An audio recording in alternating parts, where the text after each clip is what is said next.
Hello friends, hello students. आज की जो हमारी क्लास है वो 4.6 एक्सरसाइज पर है और 4.6 एक्सरसाइज बिल्कुल लास्ट एक्सरसाइज है चैप्टर नंबर 4 की। एंड यहाँ पे जो हमें डिस्कशन करना है वो हमें डिस्कशन करना है matrix method. CBSE point of view से अगर हम बात करते हैं तो ये आपका बेसिकली सेक्शन डी में आता है। सेक्शन डी का मतलब है फिजिक्स मार्क्स में आता है और यूजुअली इसके साथ एक चॉइस आती है एंड चॉइस आती है हमेशा 3.4 एक्सरसाइज के साथ एलिमेंट्री ट्रांसफॉर्मेशन के साथ। तो आपको डिपेंड करना होता है आपको चूज़ करना है कि आपको कौन सा क्वेश्चन करना है, 4.6 या फिर 3.4। एडवाइजेबल हमेशा रहता है कि आप 4.6 का क्वेश्चन करिए, यानी मैट्रिक्स मेथड का क्वेश्चन करिए, बिकॉज थोड़ा सा ईजी है और जो भी आप आंसर्स निकालेंगे इसके थ्रू आपसे आराम से क्रॉस चेक भी कर सकते हो।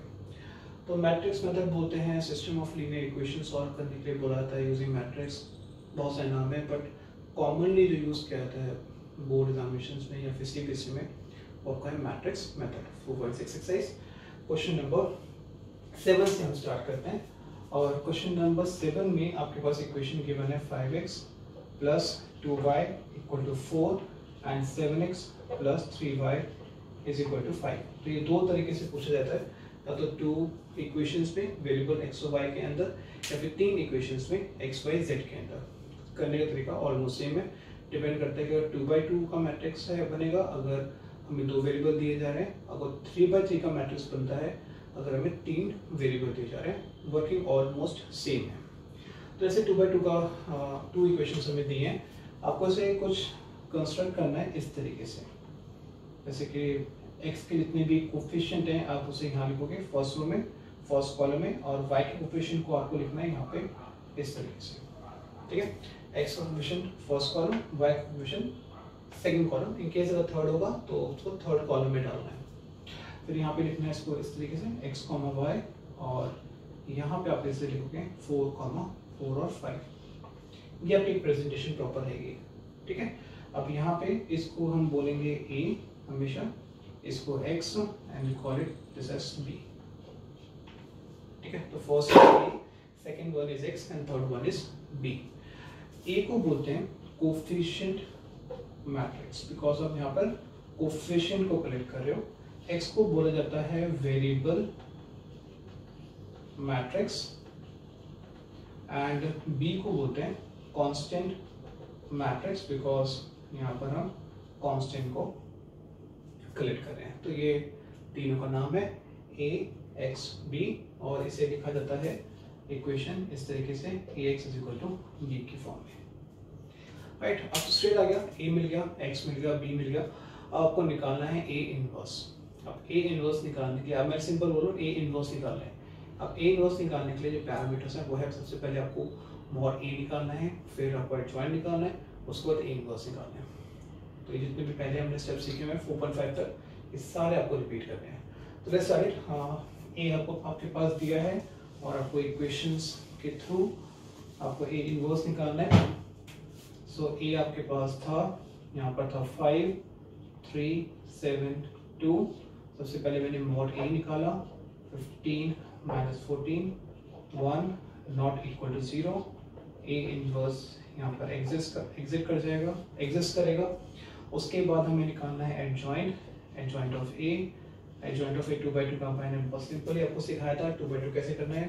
जो आपके फर्स्ट कॉलम है उसको इंटरचेंज करिए और सेकंड रो को आप सेकंड डायमेंशन के आपके साइन को चेंज करना है, ये हमने सीखा था। उसके बाद हमें निकालना है a इनवर्स, जो formula 1/mod a into adjoint of a। अब बिकॉज mod a 1 है तो उसे लिखने की कोई जरूरत नहीं है और सीधा आ जाएगा 3 - 2 - 7 एंड 5। तो this become your a inverse.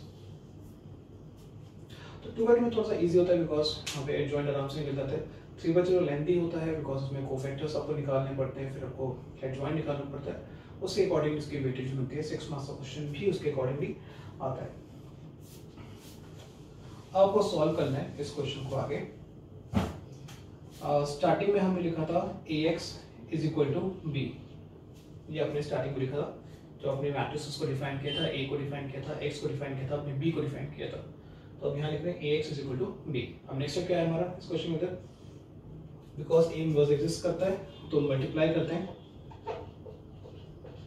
A inverse both sides,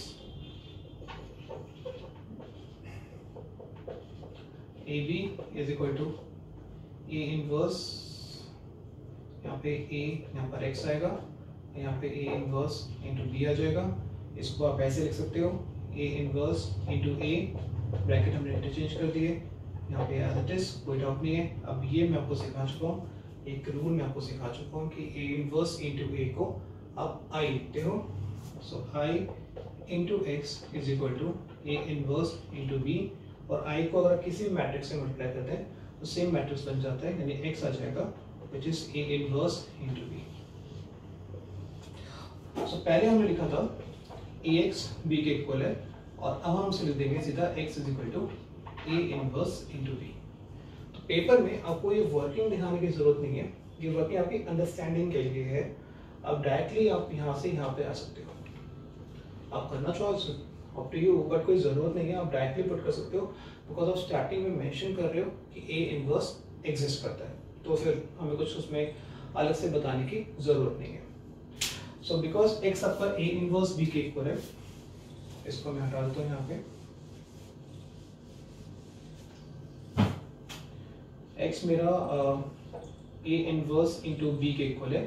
A inverse आपका आ गया था आई थिंक 7 और नॉट 7, हियर वी हैव 3, यहाँ पर 5 माइनस 7 माइनस 2, और बी की वैल्यू थी यहाँ पर 4 एंड 5, राइट। तो यहाँ पास आ गया, सिंपल मल्टीप्लिकेशन करना है, ये आपका 12 minus 10, this comes out to be minus 28 plus 25 which is equal to 2 minus 3, और x को आपने डिफाइन किया था x और y के साथ,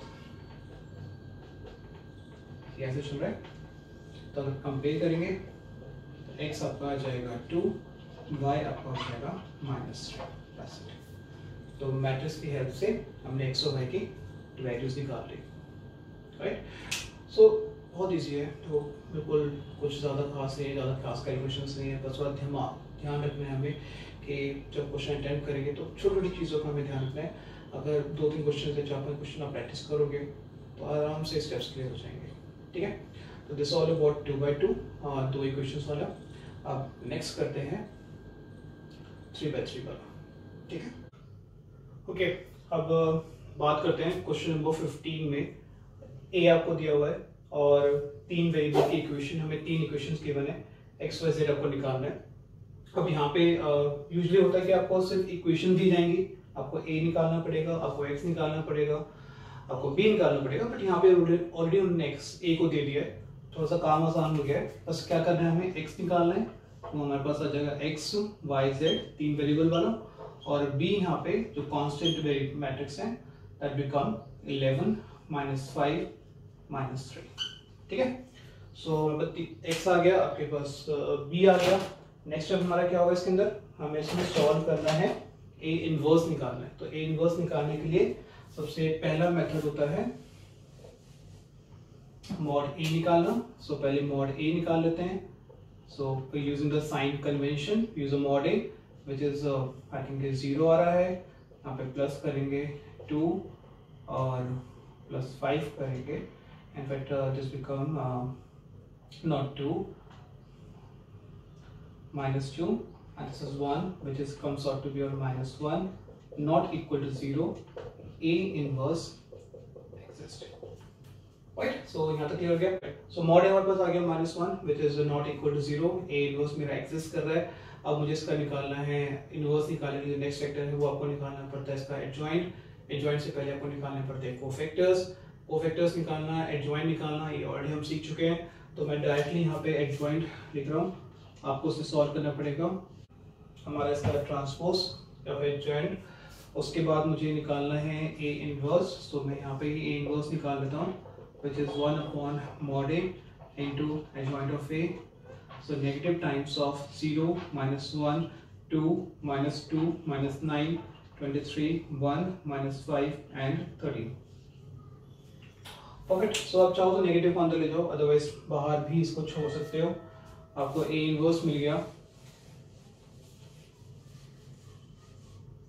और नेक्स्ट स्टेप है एक्स को आप लिखते हो इस तरीके से, ए इनवर्स इंटू बी इसके बारे कैलकुलेशंस हम ऑलरेडी लास्ट क्वेश्चन में कर चुके हैं और मैंने वहाँ भी आपको कहा था कि स्टेप्स दिखाने की जरूरत नहीं है, आप डायरेक्टली रिजल्ट को यूज़ करिए।